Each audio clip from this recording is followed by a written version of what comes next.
So we're going to see this evening about what is the mark of the beast.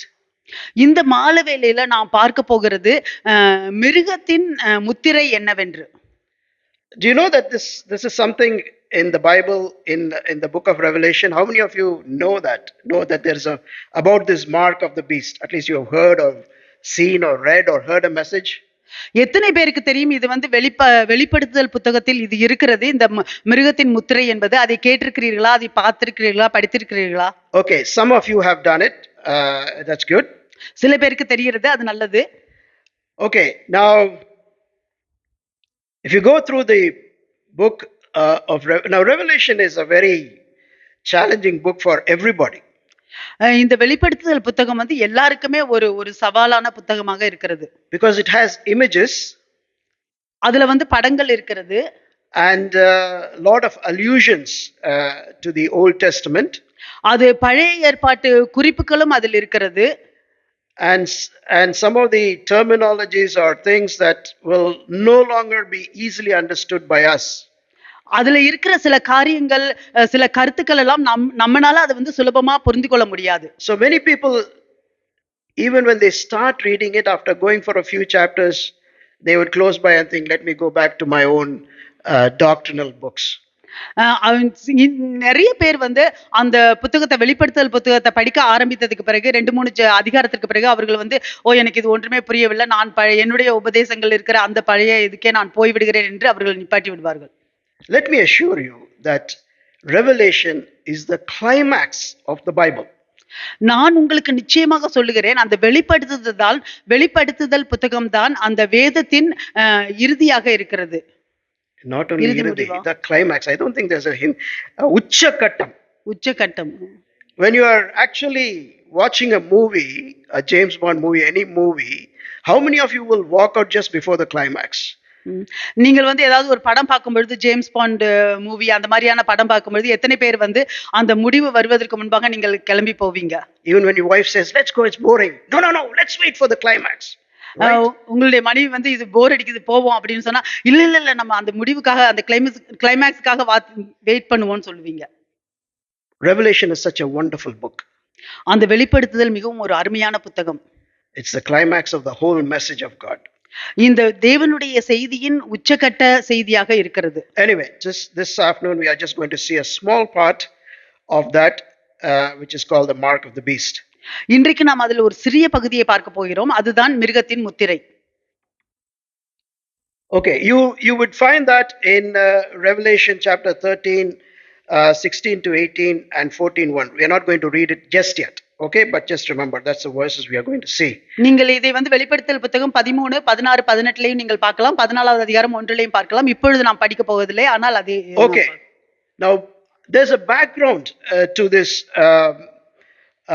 mark of the beast. இந்த மிருகத்தின் முத்திரைக்கு பின்னாடி ஒரு பின்னணி இருக்கிறது. Unless you know that background, you will not be able to interpret or understand what John is trying to say. உங்களுக்கு அந்த பின்னணி தெரியவில்லை என்றால் யோவான் என்ன சொல்ல வருகிறார் என்று உங்களுக்கு புரியாது. Okay, now John, as you know, has written the Gospels, he has written the epistles, and he has written Revelation. So he is the author of 3 kinds of books that is in the New Testament. யோவான் சுவிசேஷ புத்தகத்தை எழுதியிருக்கிறார், 3 கடிதங்களை எழுதியிருக்கிறார், வெளிப்படுத்துதல் புத்தகத்தையும் அவர் எழுதியிருக்கிறார். Now there's going to be quite a bit of history that we will be seeing in this during this talk. இதுல வந்து நாம் கொஞ்சம் வரலாற்றை குறித்து நாம் பார்க்க போகிறோம். Now you must understand that the scripture has different subjects in the whole of the 66 books of the Bible. நீங்கள் புரிந்து கொள்ள வேண்டும், இந்த வேதத்தின் இந்த 66 புத்தகத்திலையும் வேறு வேறு கருத்துக்கள் உள்ளது. In some places it's doctrine, சில இடங்கள்ல உபதேசம். So that tells you how you have to live your life. அது வந்து எப்படி உங்களுடைய வாழ்க்கையை நீங்கள் வாழ வேண்டும் என்று சொல்லும். Some aspects you have prophecy. சில இடங்கள்ல வந்து தீர்க்க தரிசனம் இருக்கும். God has foretold things. தேவன் முன்னாடியே அவர் முன்பாகவே சில காரியங்களை அவர் சொல்லி இருக்கிறார். What will happen? பின்னாடி என்ன நடக்கும் என்று. So that that the people who receive that prophecy can lead a life that would be in in line with the prophecy that God had made. அப்பொழுது ஜனங்கள் அந்த தீர்க்க தரிசனத்தை அவர்கள் எடுத்துக்கொண்டு அந்த தீர்க்க தரிசனத்தின்படி அவர்களுடைய வாழ்க்கையையும் அவர்கள் அதோடு ஒன்றாக இணைத்துக் கொள்வார்கள். But a lot of his Bible is also history. நிறைய வேதத்துல வந்து வரலாறும் இருக்கிறது. See, Bible is not a kind of a literature which says, oh, once upon a time there lived so and so. இந்த வேத புத்தகம் வந்து ஒரு ஒரு ஒரு ஒரு சாதாரண ஒரு புத்தகம் போல ஒரு காலத்துல இது நடந்தது என்று சொல்கிறதல்ல. Every book of the Bible is part of history at a certain time after the creation of the earth. இந்த வேத புத்தகத்தில் இருக்கிற ஒவ்வொரு புத்தகமும் அந்த தேவனுடைய சிருஷ்டி நடந்ததற்கு பிறகு சிருஷ்டி காலத்திற்கு பிறகு ஒவ்வொன்றும் ஒரு வரலாறு இருக்கிறது. See, some religions, the whole main aspect of the religion is cyclical. It goes around. சில மதத்துல வந்து அவர்களுடைய முக்கியமான பகுதி அப்படியே சுத்தி வருகிறதாக இருக்கும். So things happen again and again. There's nothing new under the sun. அந்த ஒரே காரியங்கள் மீண்டும் மீண்டுமாக நடக்கிற மாதிரி இருக்கும். அதுல ஒன்றுமே புதிதாக இல்லாமல் இருக்கும். But Bible is not like that. ஆனால் வேதம் அப்படி அல்ல. There's a starting point. ஒரு ஆரம்பம் இருக்கிறது. And then history proceeds. அதில் வரலாறு தொடர்ச்சியாக வருகிறது. At one point, ஒரு குறிப்புல there is going to be an end for something. ஒரு காரியத்துக்கு ஒரு முடிவு வருகிறது. And then there's a new start again. மீண்டுமாக ஒரு புதிய ஆரம்பம் ஆரம்பிக்கிறது. History is linear. அந்த வரலாறு அப்படியே தொடர்ச்சியாக வருகிறது. So this is a very important distinction that you should make with Christianity and some other religions that we come to know. இதுதான் ஒரு மிகவும் ஒரு முக்கியமான ஒரு வித்தியாசமாக இருக்கிறது கிறிஸ்தவத்துவத்துக்கும் மற்ற மதங்களுக்கும். Okay, so John writes in his gospel the words of Jesus Christ, but please pay attention to this. யோவான் அவருடைய சுவிசேஷத்துல இயேசு கிறிஸ்துவினுடைய வார்த்தையை அவர் எழுதுகிறார். You read that in John 16 verse 33. யோவான் 16:33 நீங்கள் இதை படிக்கலாம். You can read it on the overhead. It says, I have told you these things so that in me you may have peace. In this world you will have trouble, that is persecution, but take heart, I have overcome. யோவான் 16:33 அவர் இப்படியாக சொல்லுகிறார், என்னிடத்தில் உங்களுக்கு சமாதானம் உண்டாயிருக்கும் பொருட்டு இவைகளை உங்களுக்கு சொன்னேன். உலகத்தில் உங்களுக்கு உபத்திரவம் உண்டு, ஆனாலும் திடன் கொள்ளுங்கள், நான் உலகத்தை ஜெயித்தேன். Jesus tells these words just before he is going to be arrested. இயேசு கிறிஸ்து இந்த வார்த்தைகளை அவரை கைது செய்வதற்கு முன்பாக அவர் சொன்னார். So he talks to his disciples and he says, I'm going to leave you and all that, and all his disciples are very sad about what's going to happen. அவருடைய சீஷர்களிடம் அவர் சொன்னார், நான் உங்களை விட்டு போக போகிறேன் என்று. அப்பொழுது அவர் அந்த சீஷர்கள் எல்லாம் மிகவும் வருத்தமாக இருந்தார்கள், என்ன நடக்க போகிறது என்று. So he says to them, you will have trouble. That's the translation that I have, but actually the meaning of the word is persecution. You will face persecution. அவர் அவர்களிடம் சொல்லுகிறார், உங்களுக்கு உபத்திரவம் உண்டு என்று சொல்லுகிறார். But then he says, take heart, I have overcome. ஆனால் அவர் சொல்லுகிறார், ஆனாலும் திடன் கொள்ளுங்கள், நான் உலகத்தை ஜெயித்தேன். I have overcome this world in which there is going to be persecution for you. Just like they persecuted me, they will persecute you. அவர் சொல்லுகிறார், நான் இந்த உலகத்தை ஜெயித்தேன், அந்த உபத்திரவங்களுக்குள்ளாக நான் இந்த உலகத்தை ஜெயித்தேன். எப்படி என்னை அவர்கள் உபத்திரவத்தில் கொண்டு சென்றார்களோ அதே போல உங்களையும் உபத்திரவத்தில் நீங்கள் செல்வீர்கள். Okay, this words Jesus spoke about AD 34. இந்த வசனத்தை வந்து இயேசு பேசும் பொழுது AD 34, just before he went to the cross. அவர் சிலுவைக்கு போவதற்கு முன்பாக. Well, Jesus was supposed to be born at AD 0, but there's no AD 0, and there was a wrong calculation.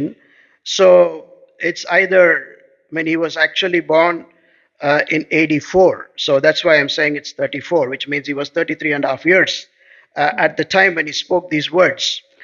இயேசு வந்து அந்த AD 0ல அவர் பிறந்திருக்க வேண்டும், ஆனால் AD 0 கிடையாது. அதனால்தான் நான் இங்க வந்து AD 4ல இருந்து கணக்கு பண்ணி 34 ADக்கு கணக்கு பண்ணி 33 வருஷம் சொல்லுகிறேன். Okay, now fast forward to the year 67 or 68. அப்படியே நான் முன்னோக்கி சொல்றோம் என்றால் 67வது வருஷம் 68வது வருஷம் AD, after supposedly about more than 34-35 years later, John is writing the following words. 34 35 வருடங்களுக்கு பிறகாக யோவான் இந்த வார்த்தைகளை அவர் எழுதுகிறார். Okay, he writes in Revelation chapter 3 verse 10. வெளிப்படுத்துதல் 3:10 அவர் சொல்லுகிறார். He says, "Since you have kept my command to endure patiently, I will also keep you from the hour of trial that is going to come upon the whole world to test those who live on the earth." That is the Roman Empire.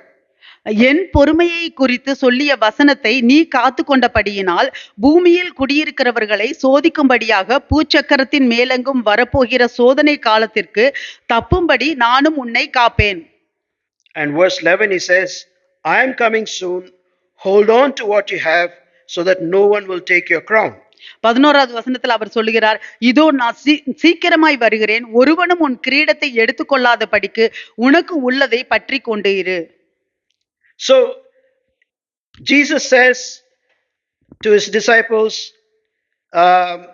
take heart, I have overcome. இயேசு அவருடைய சீஷர்களிடம் அவர் சொல்லுகிறார், திடன் கொள்ளுங்கள், நான் உலகத்தை ஜெயித்தேன் என்று. You will have trouble. And Jesus assuring his disciples that you will have trouble. இயேசு அவருடைய சீஷர்களிடம் அவர் சொல்லுகிறார், உங்களுக்கு உபத்திரவம் உண்டு என்று சொல்லுகிறார். Now John is writing to a group of churches in the eastern part of the Roman Empire. இங்க யோவான் ரோம ராஜ்யத்தில் உள்ள கிழக்கு தேசத்துல உள்ள சில கூட்ட சபைகளுக்கு அவர் எழுதுகிறார். கிழக்கு சாம்ராஜ்யம், ரோமர் சாம்ராஜ்யம். Okay, so he says the hour of trial is going to come upon the whole world. அவர் சொல்லுகிறார், சோதனை காலம் முழு உலகத்துக்கும் வரப்போகிறது என்று. So and then John says, hold on to what you have. யோவான் சொல்லுகிறார், உங்களுக்கு உள்ளதை நீங்கள் பற்றிக் கொண்டிருங்கள். Because if you don't, you will lose your crown. நீங்க அப்படி பற்றிக் கொள்ளவில்லை என்றால் நீங்கள் உங்களுடைய கிரீடத்தை இழந்து விடுவீர்கள். Now the whole world, if you go and look at the word, there are two words that is used in the Bible for world. One is cosmos.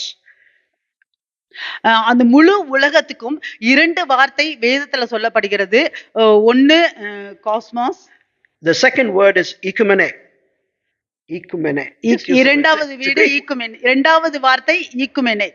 The word ecumene does not mean the whole earth. It does not include India, America, or Russia or anything. It includes only the Roman Empire. அந்த ஈக்குமெனேங்கிற வார்த்தை முழு உலகத்தையும் அது சொல்லவில்லை, அது ரோம ராஜ்யத்தை மட்டும் சொல்லுகிறது. So John is cautioning his people, this is going to happen in the whole of the empire. So watch out. யோவான் அந்த ஜனங்களுக்கு அவர் எச்சரிக்கிறார், இதுதான் இந்த முழு உலகத்திலையும் இந்த முழு சாம்ராஜ்யத்திலையும் நடக்க போகிறது என்று கவனமாக இருங்கள் என்று. So what happened in the period between AD 34 and AD 68? என்ன நடந்தது இந்த இடைப்பட்ட காலத்துல 34வது ஏடிக்கும் 68வது ஏடிக்கும் நடுவுல? Can anybody say what happened to the church between these two periods, 30-35 years? இந்த 30-35 வருஷத்துல சபைகள்ல என்ன நடந்தது என்று யாராவது சொல்ல முடியுமா? Peter preached, thousands became Christians. The church had grown very big. சபை மிகவும் பெரிதாக வளர்ந்தது. It grew in Israel. அது இஸ்ரேல் தேசத்துல அது வளர்ந்தது. And it grew across the Roman Empire. ரோம சாம்ராஜ்யம் முழுவதும் அது வளர்ந்தது. There were small congregations in many of the cities where the Jews had migrated and settled down. நிறைய பட்டணங்கள்ல சிறிய சபைகள் நிறைய இருந்தது. யூதர்கள் அவர்கள் வேறு இடம் மாறி அந்த இடத்தில் அவர்கள் வாழ்ந்தார்கள். So the church was there and it was prospering, it was growing in different parts of the Roman Empire. ரோம சாம்ராஜ்யத்துல வேறு பல பகுதிகளில சபை வளர்ந்து அது வளர்ந்து கொண்டிருந்தது. But as this church was growing, அந்த சபை வளர்ந்து கொண்டிருக்கும் பொழுது they also faced, அவர்கள் எதிர்கொண்டார்கள். What did they face? அவர்கள் எதை எதிர்கொண்டார்கள்? Persecution and opposition, right? உபத்திரவத்தையும் எதிர்ப்பையும் எதிர்கொண்டார்கள். Now who persecuted them? யார் அவர்களை உபத்திரவம் பண்ணினார்? Okay, Romans. And what's the next group which persecuted them? Jews. Should never forget it. Sometimes people forget it. It says Jews. In fact, many places Jews instigate the Romans to take action. ரோமர்கள் அவர்கள் உபத்திரவம் பண்ணினார்கள்.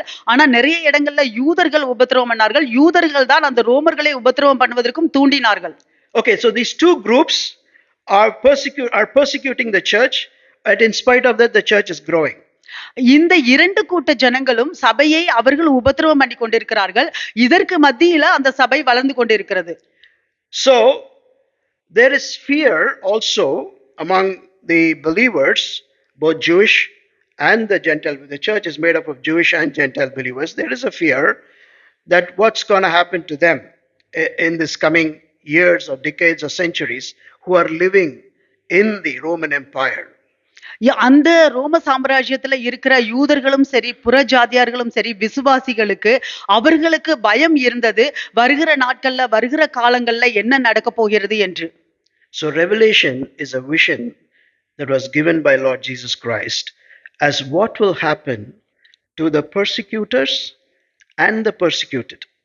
இந்த வெளிப்படுத்துதல் புத்தகம் அது ஒரு தரிசனமாக இருக்கிறது. இயேசு கிறிஸ்து கொடுத்த தரிசனமாக இருக்கிறது.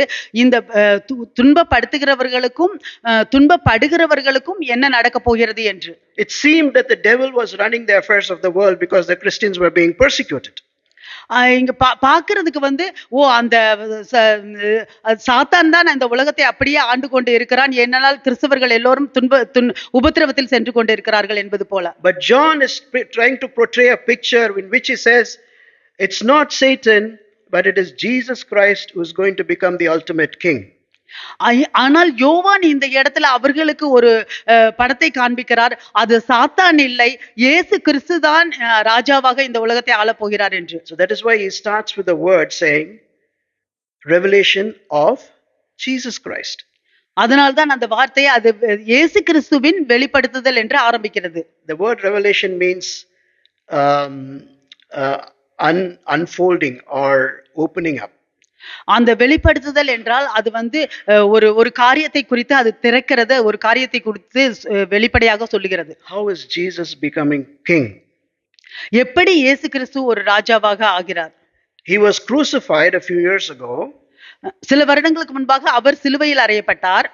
But soon he is going to become the king even of the Roman Empire. ஆனால் விரைவில் அவர் ஒரு ராஜாவாக ஆக போகிறார் அந்த ரோம சாம்ராஜ்யத்துக்கு மத்தியிலும். That's why it's a very exciting book if you understand and learn it in the context. அதனால்தான் இந்த புத்தகம் மிகவும் ஒரு சுவாரஸ்யமான புத்தகமாக இருக்கிறது, நாம் அதில் உள்ள பொருட்களை நாம் அறிந்து கொண்டு படித்தோம் என்றால். Okay, now let's go to the next one saying, so what is a beast? Okay, now மிருகம் என்றால் என்ன? Mark of the beast. மிருகத்தின் முத்திரை. So we need to know what's a beast. நமக்கு தெரிய வேண்டும் மிருகம் என்றால் என்னவென்று. Okay, now if you need to know what's the beast, you must go to Daniel chapter 7. உங்களுக்கு நீங்கள் மிருகம் என்றால் என்ன என்று தெரிந்து கொள்ள வேண்டும் என்றால் நீங்கள் தானியேல் 7வது அதிகாரத்திற்கு செல்ல வேண்டும். Revelation is a book which has the most allusions from the Old Testament. இந்த வெளிப்படுத்துதல் புத்தகம் அதில் பெரும்பாலான குறிப்புகள் பழைய ஏற்பாட்டிலிருந்து தான் வருகிறது. That is, the Revelation has the most verses, not quoted exactly, but alluded to the Old Testament. So if you don't understand the Old Testament, or if you don't read that properly, you will find it difficult to understand Revelation. That is one of the problems. வெளிப்படுத்துதல் புத்தகத்துல பெரும்பாலான வசனங்கள் பழைய ஏற்பாட்டிலிருந்து குறிக்கப்பட்டிருக்கிறது. அதை நீங்கள் பழைய ஏற்பாட்டை நீங்கள் புரிந்து கொள்ளவில்லை என்றால் வெளிப்படுத்தல் புத்தகத்தை புரிந்து கொள்வது கஷ்டம். Okay, he brings few beasts. Now the first beast is calling it the lion, which is representing the Babylonian Empire. அவர் சில மிருகங்களை அவர் கொண்டு வருகிறார். முதலாவது மிருகம் அது சிங்கம், அது பாபிலோனிய சாம்ராஜ்யத்தை குறிக்கிறது. The second animal beast he's bringing up is the bear, which is the Medo-Persian Empire. இரண்டாவது மிருகம் கரடி, அது பெர்ஷியா சாம்ராஜ்யத்தை குறிக்கிறது. The third beast is the leopard, which represents the Greek Empire. மூன்றாவது மிருகம் சிறுத்தை புலி, அது கிரேக்க சாம்ராஜ்யத்தை குறிக்கிறது. And in verse 7 he says like this, he talks about a beast which is terrible, which is terrifying, which is dreadful and exceedingly strong. இங்க 7வது வசனத்துல அவர் ஒரு மிருகத்தை குறித்து சொல்கிறார், அது மிகவும் கேடியும் பயங்கரமும் மகா பலத்ததுமாய் இருக்கிறது என்று சொல்கிறார். Daniel does not know what word to use apart from lion and leopard because they are terrible beasts. அவருக்கு அந்த சிங்கம் சிறுத்தை அதை தவிர வேற என்ன வார்த்தையை உபயோகப்படுத்துறது என்றே தெரியவில்லை. அப்படி ஒரு அதுவே மிகவும் பயங்கரமான மிருகங்கள். So he says a very dreadful beast that's going to come. அவர் சொல்லுகிறார், மிகவும் கெடியும் பயங்கரமும் மகா பலத்ததுமான மிருகம் வரப்போகிறது என்று சொல்கிறார். Okay, now the fourth beast is actually the Roman Empire. இந்த 4வது மிருகம் ரோம சாம்ராஜ்யம். Because until 73 BC, the now once again, before I go there, let me say this. Why is it called a beast? எதற்காக அதுக்கு மிருகம் என்று அழைக்கிறார்கள்? It's called a beast because what they did to the people of God. ஏன் அதை மிருகம் என்று அழைக்கிறார்கள் என்றால் அவர்கள் என்ன தேவனுடைய ஜனங்களுக்கு செய்தார்கள் அதை வைத்து மிருகம் என்று அழைக்கிறார்கள். Now, who is the people of God in the Old Testament? பழைய ஏற்பாட்டில யாரு தேவனுடைய ஜனங்கள்? Jews, right? Yeah. யூதர்கள். The Jews are the people of God in the Old Testament. And all these empires, the Babylonian, the Medo-Persian, the Greek, they fought against them, they destroyed their temple, they took them as slaves and took them away to their own empires and crushed them under their feet just like an animal would crush a sheep or a goat. இந்த பழைய ஏற்பாட்டில் நம்ம இப்ப பார்த்த இந்த 3 சாம்ராஜ்யங்களும், இந்த பாபிலோனிய சாம்ராஜ்யம், கிரேக்க சாம்ராஜ்யம், மீடோ பர்ஷியா சாம்ராஜ்யம், இவர்கள் எல்லோரும் அந்த யூதர்களை அவர்கள் மிகவும் கொடூரமாக அவர்கள் உபத்திரவம் பண்ணி அவர்களை அழித்தார்கள். So if these empires are beasts, the people of God, Israel, is called the flock of God. இந்த சாம்ராஜ்யம் எல்லாம் மிருகங்கள் என்று அழைக்கப்பட்டார்கள். இந்த தேவனுடைய ஜனங்கள் எல்லாம் மந்தைகள் என்று அழைக்கப்பட்டார்கள். So that's why they are called beasts, right? Okay, so these 4 empires and then followed by the last empire, the Roman Empire, they came to power in 73 BC. இந்த 4 சாம்ராஜ்யமும் அதோடு கூட 73வது பிசில அந்த ரோமர் சாம்ராஜ்யமும் அவர்களும் அங்கே சேர்ந்தார்கள். So Jesus Christ was born under the Roman Empire. இயேசு கிறிஸ்து ரோமர் சாம்ராஜ்யத்துக்கு கீழ் தான் அவர் பிறந்தார். So the people of God, that is the Christians' history, starts under the Roman Empire. இந்த தேவனுடைய ஜனங்கள் கிறிஸ்தவர்களுடைய வரலாறு அந்த ரோம சாம்ராஜ்யத்தில் ஆரம்பித்தது. Okay, now if you read Revelation, you will read that there are 2 beasts. வெளிப்படுத்துதலை நீங்கள் படித்தீர்கள் என்றால் அதில் 2 மிருகங்கள் உண்டு. Okay, the Roman beast is the beast from the sea. அந்த ரோம மிருகம் அது கடலில் இருந்து வந்தது மிருகம். If you see the map, I'll show you the map later, you will see the Italy or Rome is covered by sea on all the 3 sides. So that is the beast from the sea. நீங்க அந்த ரோம தேசத்தோட அந்த மேப்பை பாத்தீங்கன்னாலே தெரியும், அது அப்படியே கடலை சுத்தி இருக்கும். அந்த கடல்ல இருந்து வருகிறது ஒரு மிருகம். So John is using the word beast in the same way that Daniel is using the beast in his book. யோவான் அவருடைய புத்தகத்திலும் அவர் மிருகம் என்று அவர் அந்த வார்த்தையை அவர் பயன்படுத்துகிறார். அதே போல தானியேலும் அவருடைய புத்தகத்திலும் மிருகம் என்கிற வார்த்தையை அவர் பயன்படுத்துகிறார். For one more information, there's no word antichrist in the book of Revelation. இந்த வெளிப்படுத்துதல் புத்தகத்துல அந்தி கிறிஸ்துங்கிற வார்த்தை கிடையாது. Because if once you take the word antichrist, then you will lose the whole meaning of what John is trying to say. நீங்கள் அந்த வார்த்தை அந்தி கிறிஸ்துங்கிற அந்த ஒரு வார்த்தையை நீங்கள் எடுத்தீர்கள் என்றால் யோவான் என்ன சொல்ல வருகிறான் என்கிற முழு அர்த்தமுமே புரியாமல் போய்விடும். Because Antichrist is one person who they say is going to persecute the Christians or the Jews or anybody. So he's a persecutor, a single person who will come in the last days and he's going to persecute, some would say everybody, but some would say Jews, but he's one person. அந்தி கிறிஸ்து அவர் ஒரு நபர். அது அந்த கடைசி நாட்கள்ல யூதர்களையும் சரி எல்லாரும் கிறிஸ்தவர்களையும் சரி எல்லாரையுமே அவர் துன்பப்படுத்த போகிறார். சில பேர் சொல்கிறார்கள் யூதர்களை துன்பப்படுத்துகிறார். ஆனால் கடைசி நாட்களில் அந்த ஒரு நபர் துன்பப்படுத்த போகிறது. John is the person who used the word antichrist. யோவான் தான் அந்த வார்த்தை அந்தி கிறிஸ்துங்கிற வார்த்தையை அவர் பயன்படுத்துகிறார். Do you know where he uses it? அவர் எங்கே அதை பயன்படுத்தினார்? In his epistles. அவருடைய கடிதத்துல. But he never uses it in Revelation. ஆனால் வெளிப்படுத்துதல்ல அவர் அதை உபயோகப்படுத்தவில்லை. And his antichrist that he uses in his epistle is a man who brings wrong teachings into the church and he's trying to take people away from the church due to his wrong teaching. He's not persecuting the church. இங்கே அவர் அவருடைய கடிதத்துல அவர் உபயோகப்படுத்துகிற அந்த அந்தி கிறிஸ்து வந்து அந்த சபையை துன்புறுத்துகிறார் என்று அவர் சொல்லவில்லை. ஆனால் அவர்கள் தவறான உபதேசங்களை கொண்டு வந்து சபையில் இருந்த ஜனங்களை சபையை விட்டு வெளியேற்றுகிறார் என்று அவர் சொல்லுகிறார். Now listen, like, who can create the most destruction to the church? A person who destroys, kills Christians, or a person who brings in wrong teaching and tries to take away move the Christians away from the true faith? Who do you think will create more problems for the church? இப்பொழுது நீங்கள் ஒரு சபைக்கு வந்து யாரு ஒரு மிகப்பெரிய பிரச்சனையை கொண்டு வர முடியும்? அந்த சபையை துன்புறுத்தி கொள்ளுகிறவர்களா, இல்ல அந்த சபையில் தவறான உபதேசத்தை சொல்லி சபையிலிருந்து ஜனங்களை வெளியேற்றுகிறவர்களா? யார் அந்த சபைக்கு மிகப்பெரிய ஒரு துன்பத்தை கொண்டு வர முடியும்? Not only one church, the whole church. Who do you think? Who will create more problems? யாருன்னு நினைக்கிறீங்க? Person who persecutes? துன்புறுத்துகிறவர்களா? No. இல்லை. It's a person who brings the wrong teaching.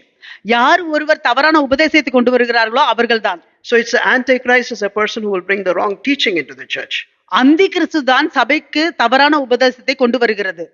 Okay, so we need to have all these things in our mind as we look into who is the beast. இதெல்லாம் யாரு நாம மிருகம் என்று நாம் பார்ப்பதற்கு இதையெல்லாம் நம்மளுடைய மனதில் நாம் வைத்துக் கொள்ள வேண்டும். As I said, when the word Jesus told his disciples that they will first face persecution, John is telling the church that they are going to face persecution. And in fact, it was the Roman emperors who actually persecuted the church. இங்கே அந்த இயேசு சொல்லுகிறார், நீங்கள் அவருடைய சீஷர்களிடம் நீங்கள் உபத்திரவத்தில் கடந்து செல்ல போகிறீர்கள் என்று. யோவான் சொல்லுகிறார், அந்த சபைகள் எல்லாம் உபத்திரவத்தில் கடந்து செல்ல போகிறது என்று. அந்த ரோம அரசர்கள் தான் இந்த சபைகளை அவர் துன்புறுத்துகிறவர்களாக இருக்கிறார்கள். So the first persecution of the church started in 64 AD. சபையில முதலாவது உபத்திரவம் ஆரம்பித்தது 64 AD-ல. Do you know who started this? உங்களுக்கு தெரியுமா யார் ஆரம்பித்தார்கள் என்று? Yeah, Nero. Caesar Nero started the first persecution which happened in AD 64. Caesar நீரோ தான் அவர் அதை ஆரம்பித்தவர். AD 64ல அது ஆரம்பிக்கப்பட்டது. The last persecution was in the year 313 AD by a man called Maximin. ஒரு கடைசி உபத்திரவம் 313 AD-ல நடந்தது. அந்த மனிதன் Maximin is a Caesar. Okay, so there were 10 emperors who actually persecuted the church between AD 64 and 313 AD. அந்த 10 பேரரசர்கள் இந்த AD 64லிருந்து 313 AD வரைக்கும் சபைகளை துன்புறுத்தினவர்கள். Something happened after AD 313. Do you remember? Important to the church. அந்த AD 313க்கு பிறகு ஏதோ ஒரு காரியம் நடந்தது, உங்களுக்கு தெரியுமா அது? In the Roman Empire. ரோம சாம்ராஜ்யத்துல who came to power? யார் வந்து அதிகாரத்துக்கு வந்தது? Somebody saying loudly, please. No, Alexander died BC, right? Constantine. So Constantine is the Roman Caesar who came and he gave freedom to the church. That was after he promulgated a edict called Edict of Milan in 313 which stopped all persecutions. அவர் அந்த ரோம அரசர் Constantine அவர் வந்ததுக்கு பிறகுதான் அவர் அந்த சபைகளுக்கெல்லாம் அவர் ஒரு சுதந்திரத்தை விடுதலையை கொடுத்தார். அந்த துன்பங்கள் உபத்திரவம் நிப்பாட்டப்பட்டது. Okay, now we knew what is the beast. Okay, now you should go back, I think. Right, okay, now let's quickly see what they represent. Okay, I already told you some of this. Just want to make sure that the Jews were the people of God in the Old Testament, but in the New Testament, who's the people of God? பழைய ஏற்பாட்டுல தேவனுடைய ஜனங்கள் யூதர்கள். புதிய ஏற்பாட்டுல யார் தேவனுடைய ஜனங்கள்? Who's the people of God? Sorry? Yeah, what are they called? Christians or the church, right? So they are the people. Don't forget that they are the people of God. புதிய ஏற்பாட்டுல கிறிஸ்தவர்கள் சபை, அதுதான் அவர் தேவனுடைய ஜனங்கள். Okay, right. Now let's go to the next one, please. Yeah. Okay, now we are going to see. I'm going to put up a map of the whole Roman Empire. Okay. See, that's the whole Roman Empire. All the yellow shaded parts around the Mediterranean is that whole Roman Empire. And the red part is actually what was called as the Asia Minor in the New Testament, the present day Turkey. And the next one, please. இது முழுதும் ரோம சாம்ராஜ்யம். அதுல அந்த red கலர்ல இருக்கிறது மட்டும் Asia minor, அந்த டர்க்கி, அந்த அந்த பகுதி. And I have blown up that on the right side, and that is where all the 7 churches were. அந்த அந்த ரெட் கலர்ல, சிவப்பு கலர்ல இருக்கிறதா இந்த பக்கம் வந்து இருக்குது. அது வந்து அதுலதான் 7 சபைகள் இருக்கிறது. Okay, so this is the area that John is writing to the churches. இந்த இந்த சபைகளுக்கு தான் யோவான் எழுதுகிறார். Okay, let's go to the next one, please. Yeah. Okay, so which is the 6th slide? Okay. Right. Okay, now let's read that verse here. Go ahead. Let's read that verse in chapter 13, 16 to 18. We find that he forced everyone, small and great, rich and poor, free and slave, to receive a mark on his right hand or on his forehead, so that no one could buy or sell unless he had the mark. Okay? வெளிப்படுத்துதல் 13வது அதிகாரத்துல 16, 17 சொல்லப்படுகிறது.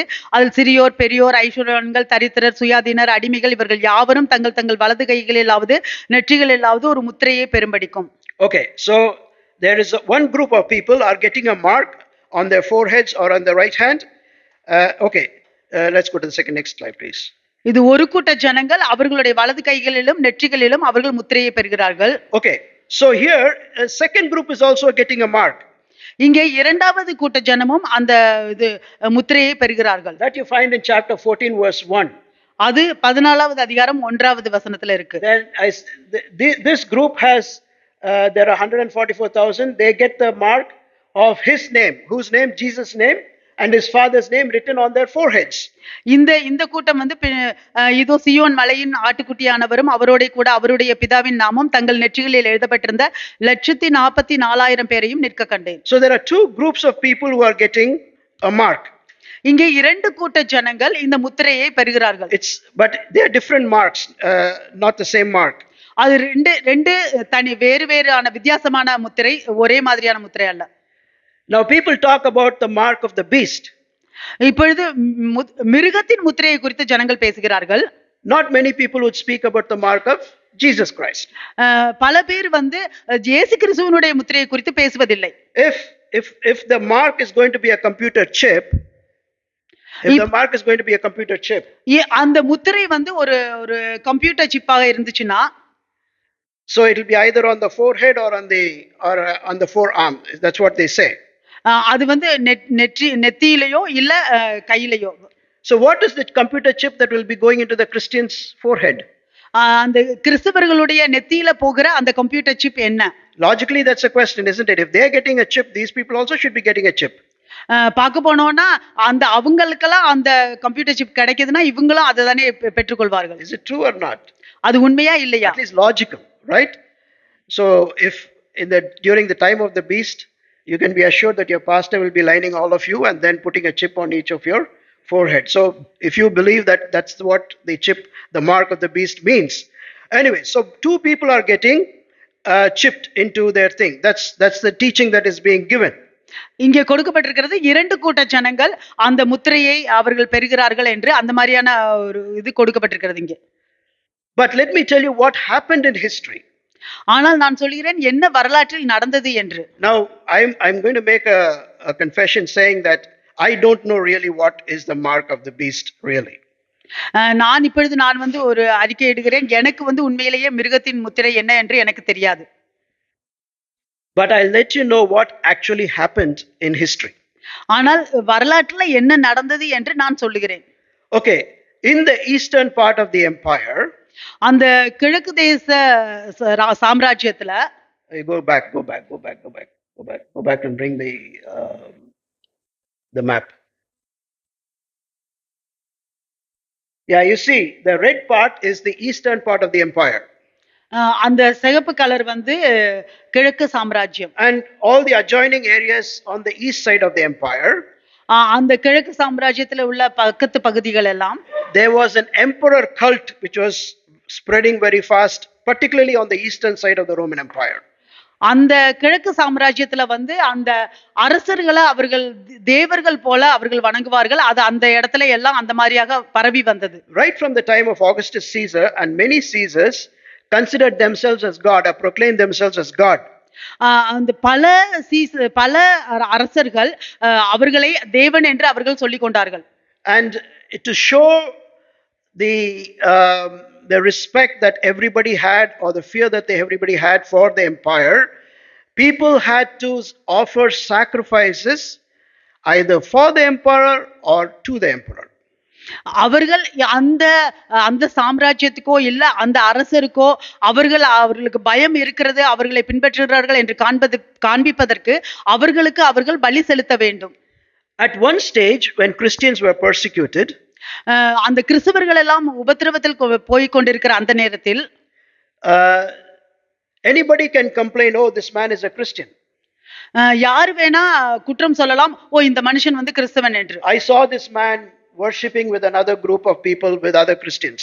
ஓ நான் இந்த மனிதனை பார்த்தேன், அவன் இன்னொரு கூட்ட ஜனத்தோடு கிறிஸ்தவர்களோடு சேர்ந்து கூட அவன் ஆராதித்துக் கொண்டிருந்ததை நான் பார்த்தேன். I told him to offer sacrifice in the temple, he did not offer. நான் அவனிடம் சொன்னேன், அந்த ஆலயத்துல போய் நீ வந்து பலி செலுத்த வேண்டும் என்று. அவன் பலி செலுத்தவில்லை. During the time of persecution, அந்த உபத்திரவ காலத்தில் anybody can complain anybody, and they would be taken to the magistrate and punishment would be given, or something, they might be killed.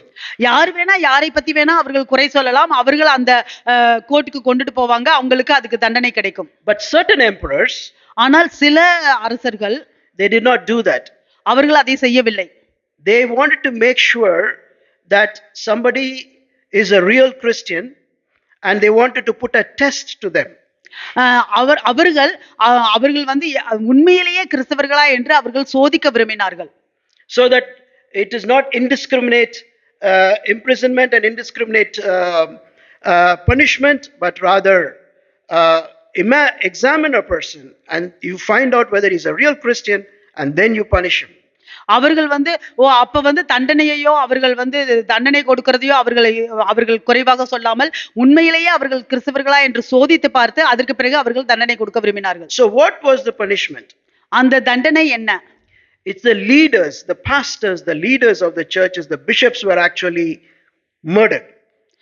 என்ன நடந்தது என்றால், அந்த சபையில் உள்ள தலைவர்கள், போதகர்கள், பிஷப் அவர்கள் எல்லாரையும் அவர்கள் கொன்றார்கள். And ordinary Christians were tortured, and sometimes they were left away. சாதாரண கிறிஸ்தவர்கள் எல்லோரும் அவர்கள் துன்புறுத்தினார்கள், அவர்களை விட்டு போனார்கள். Now I'm not saying that this persecution was continuous or on a large scale. No, it was not.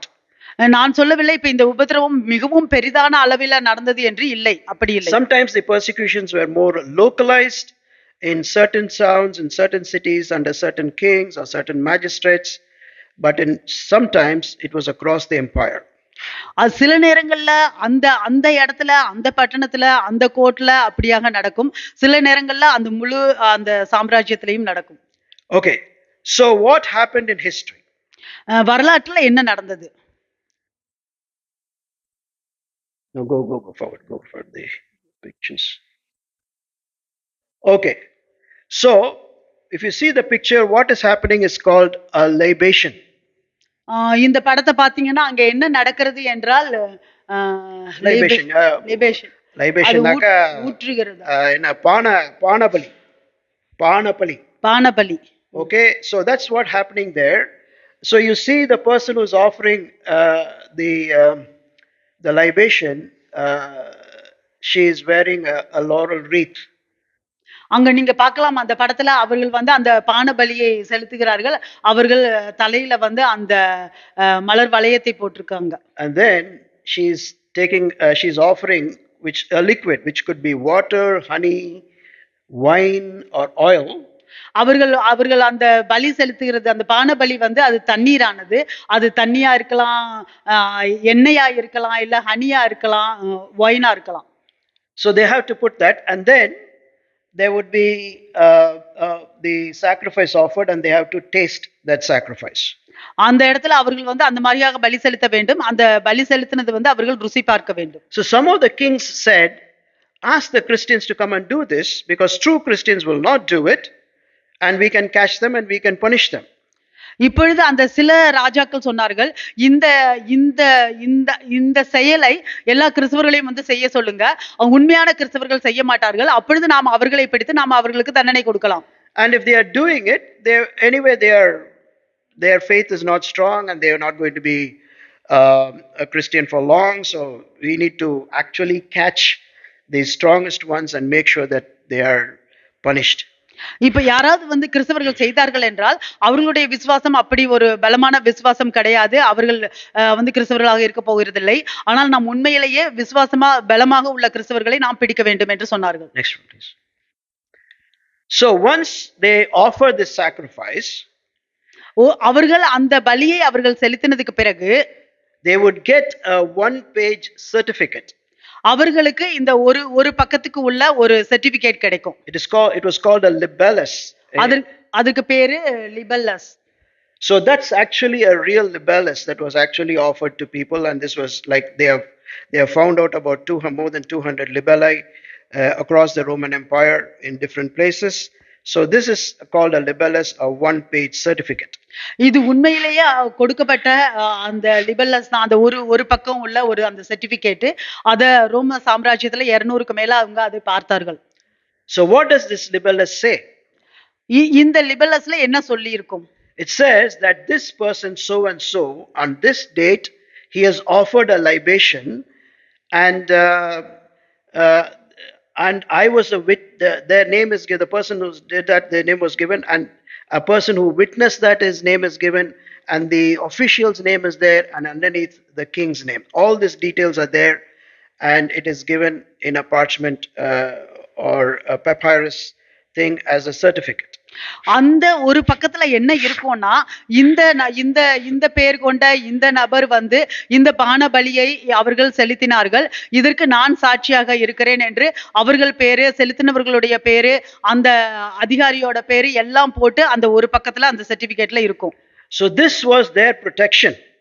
இதுதான் அவர்களுடைய பாதுகாப்பாக இருந்தது. Say for example, this man is going to buy bread. ஒரு உதாரணத்துக்கு இந்த மனிதன் வந்து அவன் போய் அப்பம் வாங்க போகிறான் என்றால், somebody is accusing, hey, this guy is a Christian, don't sell to him. யாராவது ஒருவர் குற்றம் சுமத்துவார்கள், அவன் கிறிஸ்தவன், அவனுக்கு நீ விக்காதே என்று. It is happening in some of the villages in North India, for your information.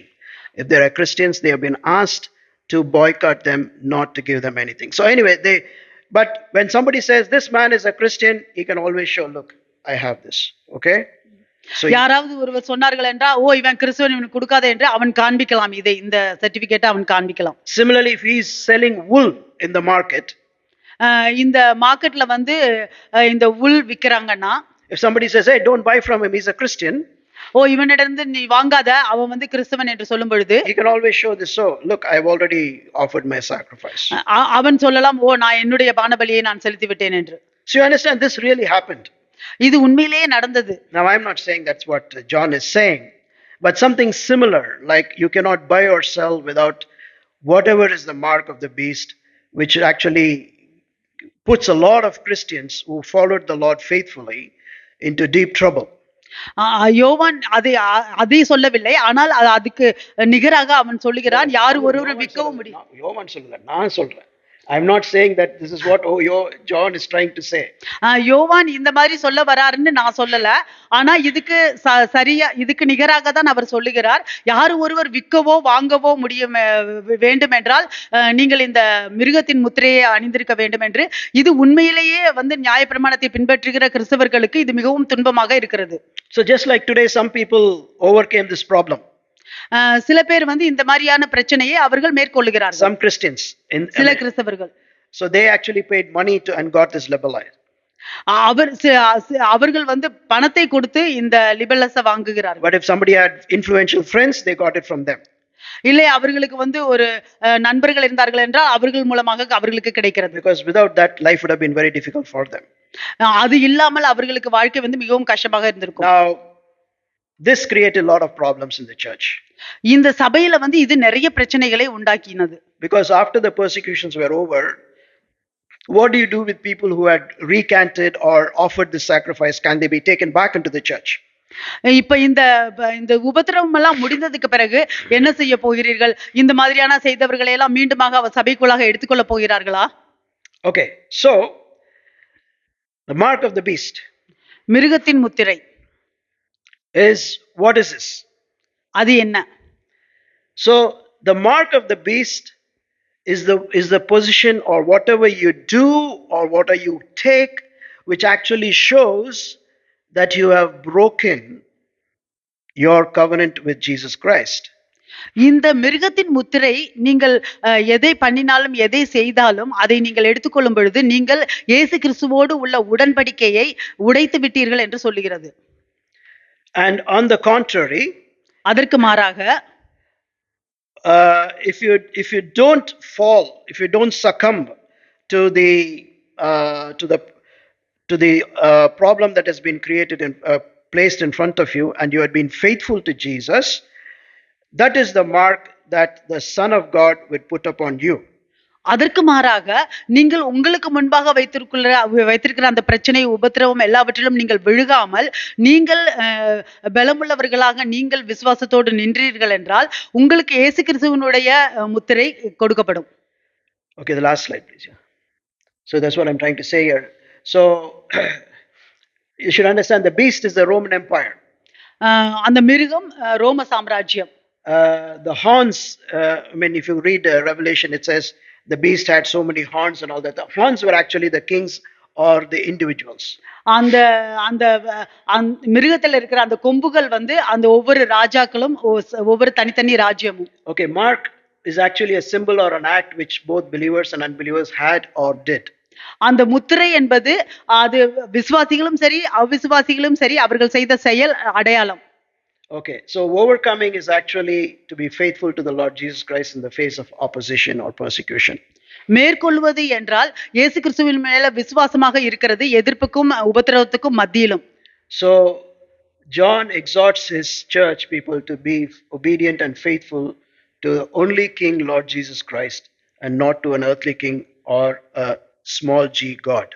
இங்கே யோவான் அவருடைய சபைகளுக்கு அவர் சொல்லுகிறது என்னவென்றால் நீங்கள் இயேசு கிறிஸ்துவுக்கு மட்டும் விசுவாசம் உள்ளவர்களாக இருங்கள், உலகத்தின் ராஜாக்களுக்கோ உலகத்தின் சாம்ராஜ்யத்துக்கோ நீங்கள் விசுவாசமாக இருக்க தேவையில்லை என்று. So in concluding, what we learn, முடிவுல நாம் என்ன கற்றுக்கொண்டோம்? Just like let me take through the points so that even if you have been not paying attention, but at least these 5 points you will remember as you go back. So the first thing is, Jesus Christ assures his disciples that though they will face persecution in the world, since he overcame when they are in him, they can also overcome. இயேசு கிறிஸ்து அவருடைய சீஷர்களுக்கு அவருடைய ஜனங்களுக்கு அவர் நிச்சயமாக சொல்லுகிறது என்னவென்றால் அவர்கள் உபத்திரவத்தில் கடந்து செல்வார்கள், ஆனால் அவர் உலகத்தை ஜெயித்தார்.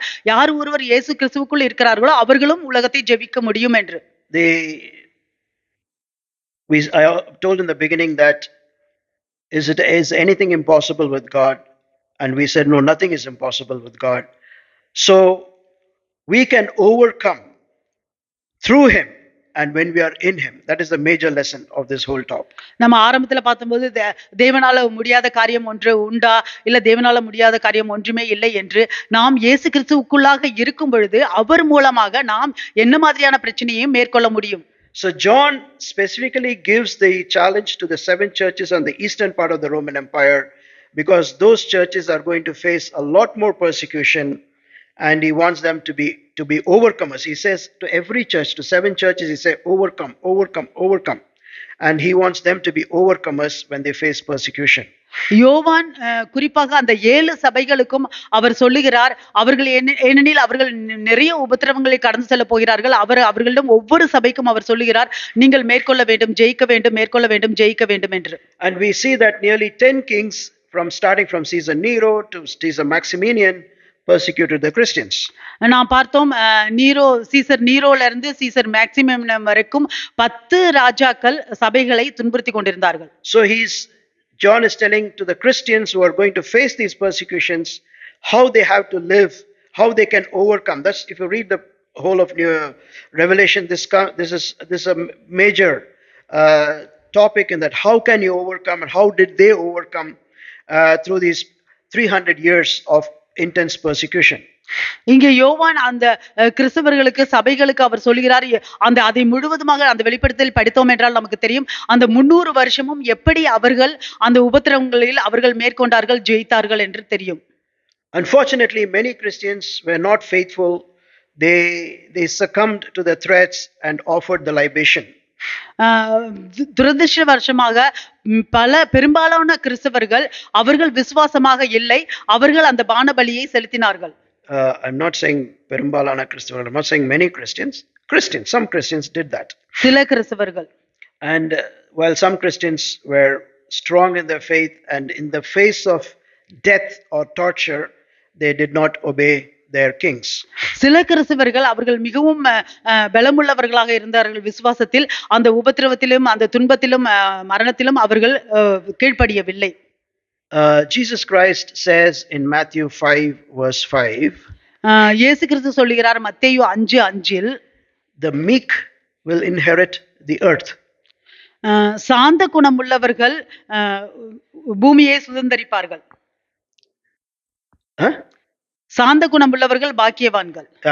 Correct, பூமியை சுதந்தரிப்பார்கள். They will inherit. அவர்கள் பூமியை சுதந்தரித்துக் கொள்வார்கள். Now, until I read Revelation and the history behind it, நான் அந்த வெளிப்படுத்துதல் புத்தகத்தையும் அதற்கு பின்னால் உள்ள வரலாற்றையும் படிக்கிற வரைக்கும் I could never trust this verse. How is it possible? Because as I was growing up, everywhere you don't see meek people, humble people winning everything. They were actually losing. It's actually the strong, the powerful, the influential, the rich. They were gaining ground. நான் இந்த வசனத்தை நம்பவே இல்லை. எப்படி சாந்த குணம் உள்ளவர்கள் அவர்கள் எப்பொழுதுமே அவர்கள் தோல்வியில் தான் போகிறார்கள், ஆனால் பலம் உள்ளவர்கள் ஐஸ்வர்யமா உள்ளவர்கள் அவர்கள் தான் எல்லாவற்றிலும் வெற்றி சேர்க்கிறார்கள் என்று நான் நினைத்தேன். But if you read the Roman history, ஆனால் நீங்கள் ரோமன் வரலாற்றை நீங்கள் படித்தீர்கள் என்றால், and also the other histories of other various countries, மற்ற வரலாறுகளும் மற்ற தேசங்களில் உள்ள மற்ற வரலாறுகளையும், when Lord Jesus Christ went away to heaven, when Lord Jesus Christ went away to heaven, இயேசு கிறிஸ்து பரலோகத்துக்கு சென்ற பிறகு, the Bible says only 120 of his followers were there in the upper room. வேதம் சொல்லுகிறது 120 பின்பற்ற விசுவாசிகள் தான் அந்த மேலறையில் இருந்தார்கள் என்று. Paul refers to some 500 people. Pavul 500 பேரை சொல்லி குறித்தார். There was not a huge crowd of people who were following Jesus. அது இயேசு கிறிஸ்துவை பின்பற்றுகிறவர்கள் ஒரு பெரிய கூட்டம் என்று சொல்ல முடியாது. So even when John was writing, there were few thousands, still a very small minority across the Roman Empire. யோவான் எழுதும் பொழுது கூட அந்த ரோம சாம்ராஜ்யத்தை சுற்றி ஒரு குறைவான உள்ள ஜனங்கள் தான் இருந்தார்கள் கிறிஸ்தவர்கள். Some historians say when Constantine became emperor, 60% of the Roman Empire was already Christian. வரலாறு சொல்லுகிறது அந்த கான்ஸ்டன்டைன் அவர் ராஜாவாக வரும் பொழுது 60% அந்த ரோமன் சாம்ராஜ்யத்தில் கிறிஸ்தவர்களாக இருந்தார்கள் என்று. By the year 450 AD, the Roman Empire fell. 450 AD அந்த ரோம சாம்ராஜ்யம் விழுந்தது. Within a few centuries, all the gods of Rome and their temples were no longer existent. அந்த சில நூற்றாண்டுகளுக்குள்ளாக அந்த ரோம சாம்ராஜ்யத்தில் உள்ள எல்லா தேவர்களும் எல்லா ஆலயங்களும் அது இல்லை. Today if you go to Rome, you can see all the destroyed buildings and the temples and all that is a proof that once they were flourishing, but once the church grew, when they were faithful, they were stood they gave good testimony, and by their message and by their works, they brought down a huge empire. ஆனால் நீங்கள் இன்றைக்கு ரோம சாம்ராஜ்யத்தில் போய் பார்த்தாலும் தெரியும், அந்த கிறிஸ்தவர்கள் அவர்கள் உண்மையாக இருந்து அவர்கள் ஒரு நல்ல சாட்சிகளாக இருந்து அவர்கள் பிரசங்கித்துக் கொண்டிருக்கும் பொழுது இந்த ரோம சாம்ராஜ்யம் அது விழுந்தது. In the same place where they persecuted the Christians, today the headquarters of the largest church is there, the Vatican. எந்த இடத்துல அவர்கள் கிறிஸ்தவர்களை உபத்திரவம் பண்ணார்கள், துன்புறுத்தினார்களோ இன்றைக்கு பெரிய பெரிய சபைகள் அங்கே அதனுடைய தலை சபையெல்லாம் இருக்கிறது. After perhaps 500-600 years, all the churches in Revelation was no more. They were you can't see them in history. நாம் இந்த வெளிப்படுத்தலில் உள்ள இருக்கிற இந்த சபையெல்லாம் 500-600 வருஷத்துக்கு பிறகு நாம் அதை பார்க்க முடியாது, அது வரலாற்றில் இல்லை.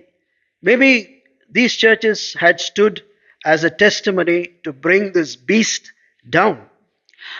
இந்த சபைகள் அது ஒரு சாட்சியாக நின்றிருந்திருக்கலாம் இந்த மிருகத்தை கீழே கொண்டு வருவதற்கு வீழ்த்துவதற்கு. So that was the commission that God gave those churches, those 7 churches, and of course many other churches in that region, that they would actually stand against the beast. அந்த 7 சபைகளுக்கும் இன்னும் மற்றும் சுற்றியுள்ள மற்ற சபைகளுக்கும் தேவன் கொடுத்த அந்த பிரதான கட்டளையாக இருக்கிறது அந்த மிருகத்துக்கு எதிர்த்து நிற்பது. So a little church here, நீங்கள் இங்கே ஒரு சிறிய சபை, and God has kept you here இங்கே உங்களை தேவன் வைத்திருக்கிறார் as a testimony ஒரு சாட்சியாக against whatever beast that is against you.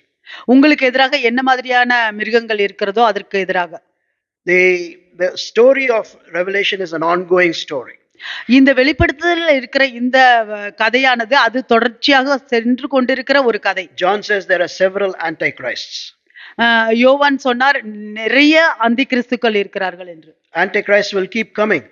அந்தி கிறிஸ்துக்கள் தொடர்ந்து வந்து கொண்டேதான் இருப்பார்கள். The beasts will keep coming.